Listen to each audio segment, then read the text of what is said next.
Marika used a lot of people in her rise to power. In the early days of the Earth Tree, everyone was against it. And so Marika used even her children to destroy her enemies. But those enemies weren't the only people destroyed. Her children ended up with the same fate. In Elden Ring, we can find fallen gods, but time and time again we find those gods sealed, not killed. But why? I believe Marika couldn't get rid of her rival gods for good, so she sealed them inside her children.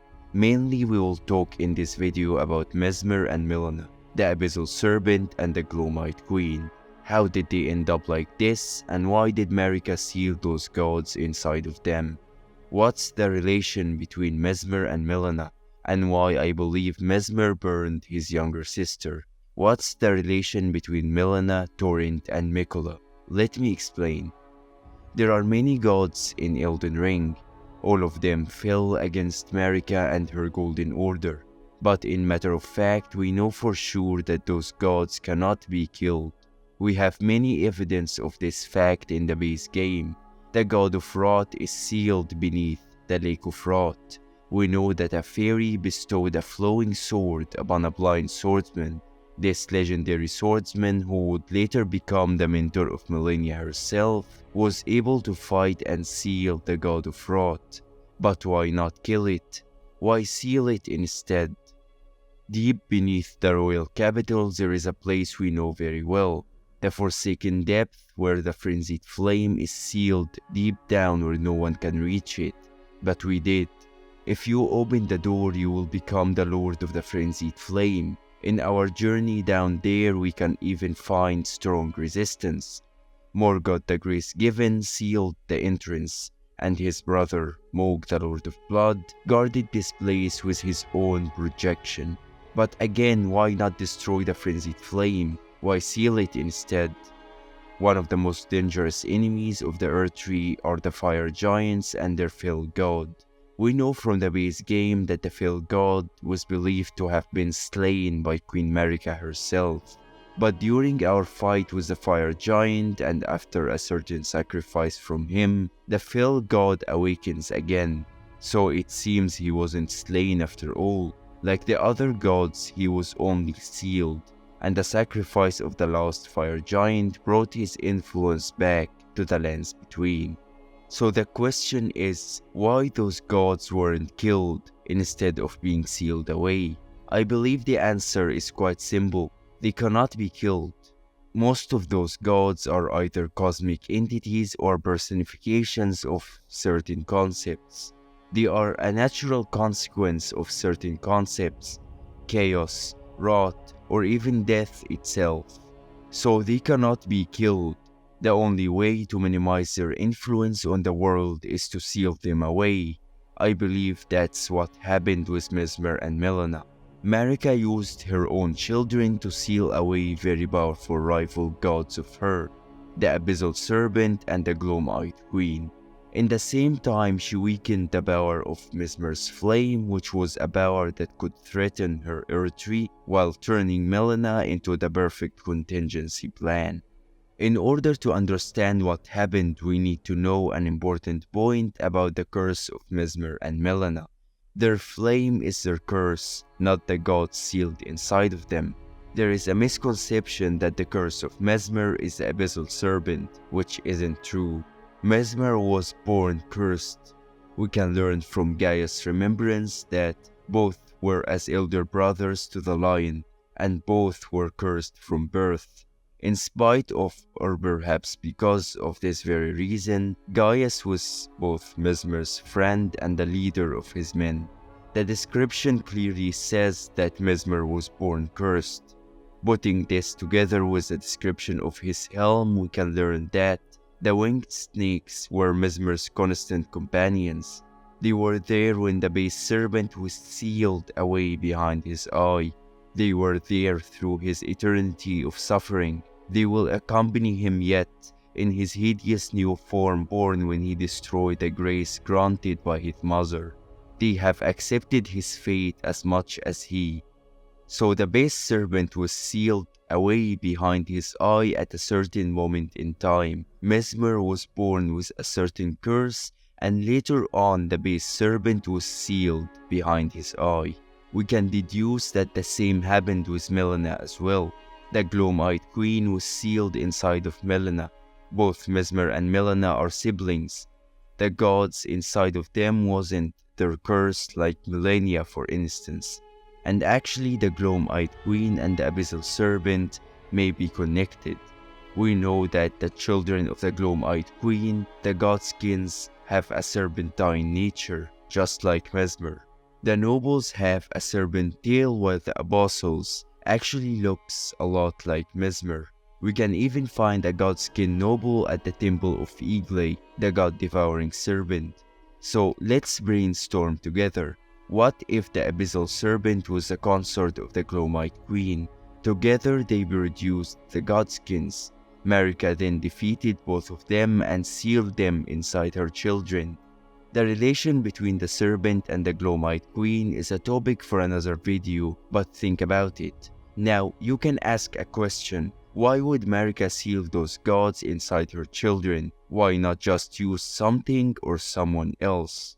I believe keeping the gods sealed in a safe place isn't actually the only reason that Marika chose her children. There is another, their flame. Their original curse made them the perfect match. In order to understand this better, we need to go over their curse. Messmer's original curse was his fire, but not just him. We can learn from his kindling that he and Melina bore a vision of fire. But what does that mean? There are several items in the base game that talks about the visions of fire. Let's read the description of a couple of flame incantations together. The prophet despaired, looking up at the earth tree, for soon the kindling would burst into flame, bringing ruin. The burning of the earth tree is a first cardinal sin. That is not the domain of mere men. The flame of ruin is anathema to the earth tree, but prophets sometimes glimpse it within the faith all the same. Sadly, when this occurs, their sole reward is banishment. Trousers of the exiled prophets who foresaw that their faith would end in flames, and were persecuted and driven from their homes as a result. The burning of the earth tree was foretold. Prophets saw visions of it, but not just them. Marika's children saw it.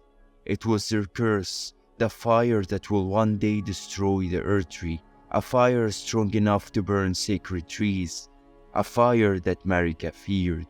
That's why we were told that Messmer despised his own flame. Time and time again he tried to get rid of it, but he couldn't. He despised it because he knew of the prophecies that their flame would one day burn the earth tree. So Marika pulled a very smart move. She would seal away the base serpent in a very safe place while weakening Messmer's flame. We know from Messmer's kindling that his fire is eaten away by the wicked serpent. Messmer's flame keeps the serpent occupied, while the serpent weakens Messmer's flame by eating away at it. Everyone remains happy, right? No, Messmer's flame would react with the serpent and become serpentine in nature, which wasn't really ideal for Marika and Messmer. We know that some of Messmer's soldiers tried to overthrow him when they knew of his serpentine nature. Even after Marika gave Messmer a seal of grace that would help him keep the serpent at bay, she feared him as well. So she left him behind at the Shadowlands and took his younger sister with her. Melina is one of the most important yet mysterious characters in Elden Ring. At first glance, it may seem like we didn't get much information about her from the DLC, but I believe Messmer is a key to solve all the mysteries of Melina. We already established that just like him, she was born cursed. She bore a vision of fire. We talked about this vision. Melina was destined to burn a secret tree. So just like Messmer, she was a danger to the Golden Order and the Earth Tree. But Melina seems to have a very strong connection to the Earth Tree. We will come to that in a minute. Melina was a perfect being to seal the gloam-eyed queen. At the end, the one who walks alongside Flame shall one day meet the road of destined death. Unlike her older brother, Marika didn't hide her away at the Shadowlands. Instead, she hid her in a secret room at the capital. She even used a government official to watch over her. Not something new to Marika, as she imprisoned Morgoth and Moog as well. But here comes a question. Why did Marika take Melina with her instead of leaving her behind like Messmer? And I believe she did that because Melina was a contingency plan. After the Flame of Ruin was confined and Messmer banished in the Shadowlands, only two people had the power to burn the Earth Tree, Melina and the Lord of the Frenzied Flame. In that context, it becomes really obvious why they are enemies. And if Marika knew the Earth Tree would need to burn one day, it would be only logical to keep Melina with her. Perhaps Marika foresaw that one day she may need to burn it herself. Also, having very close ties with distant deaths allowed Melina to be able to access Farum Azula, and that's literally what happened with us. That's why I said Melina was a perfect prison for what's left of the Gloam-eyed Queen. Another very important reason is a Frenzied Flame. As we already established, Melina and the Frenzied Flame were enemies by nature. The Frenzied Flame was sealed beneath the capital, most likely by Marika herself. And if one day someone like Midra would rise and become the Lord of the Frenzied Flame and use his power to burn the Earth Tree, then we will need someone to stop him. Here comes the role of the Gloam-eyed Queen power that resides inside Melina. But why is there a relation between the Earth Tree burning and the release of the Gloam-eyed Queen? I believe Messmer answered this question as well. Just like the Abyssal serpent was kept at bay using a seal of grace, I believe the Gloam-eyed Queen was kept at bay using the Earth Tree. I believe the Earth Tree acted as a seal of Melina. Melina has a very strong relation to the Earth Tree. She was born at its feet. She can act as a maiden, turn our runes into strength, and use the power of the Earth Tree. Most notably, she can sprout minor Earth Trees, the secret power of Queen Marika. Melina's purpose was to burn the Earth Tree, so it would make perfect sense that the tree is her seal. And so if the Earth Tree was burned, Melina would deliver destined death to the Lord of the Frenzied Flame. Melina was a perfect contingency plan. Now the last mystery is, how was Melina burned? We know that she is burned and bodiless. Before the DLC we didn't have a good candidate that wielded a strong flame. But after the DLC, you guessed it, I believe Messmer burned his younger sister. You may ask a very good question, why would Messmer do this? The answer can solve very important DLC mysteries. The answer is Miquella's relation with Melina. Let's put some events in their respective timeline. Melina was imprisoned as we already established, but when did she escape? The most logical answer is during the Shattering, just like Morgoth and Moog. At the same time, Miquella was kidnapped by Moog, who was under Miquella's charm. Miquella then went to the Shadowlands, and according to the first Shadow of the Earth Tree art we received, he had Torrent with him. Miquella was Torrent's former master, and we know that Miquella never returned to the Lands Between. So how did Torrent come into Melina's hand? The only logical answer is that Melina returned to her birthplace, the Shadowlands. Now imagine with me, Miquella wants to access the Gate of Divinity in Inner Elm, but Inner Elm is sealed using a sacred tree. The tree can only be burned with a special fire, and then Melina casually walks into the Shadowlands. Perfect opportunity for Miquella to either convince Melina to assist him or, just steal her heart. Who would know if his younger sister came to the Shadowlands? Messmer. Before this event, Messmer wasn't worried about Miquella's plan. Miquella simply wouldn't be able to burn the tree. But the situation changed after Melina's arrival. I believe at this point, in order to stop Miquella, Messmer had to burn his younger sister. That would not only answer the question of who burned Melina, but it will also solve Messmer's unreactive response to Miquella's presence. After burning Melina, Messmer didn't have to deal with Miquella. The only way left to burn the tree was through his kindling. So Miquella is the one that needs to deal with Messmer, not the other way around. So Miquella was forced to play the long game, use us to acquire Messmer's kindling. After Melina was burned, two things happened. First, she lost her kindling and so she was forced to ignite an outside flame using her own body to burn sacred trees. Second, she lost her memories and became a spirit. She only knew one thing: she must reach the foot of the earth tree. At that point, Miquella approached her once more. This time he gave her Torrent and told her to search for a chosen tarnished. She would assist this tarnished and he will bring her to the foot of the earth tree. Win-win situation. She will know that chosen tarnished through Torrent. Let's watch this together. Forgive me. I've been testing you to see whether or not grace truly does guide you, and whether you are fit to face the challenge that entails. It seems my worries were unfounded.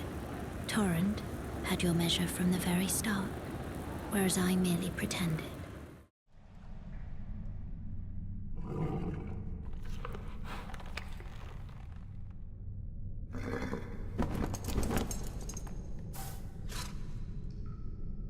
You think this is the one, Torrent?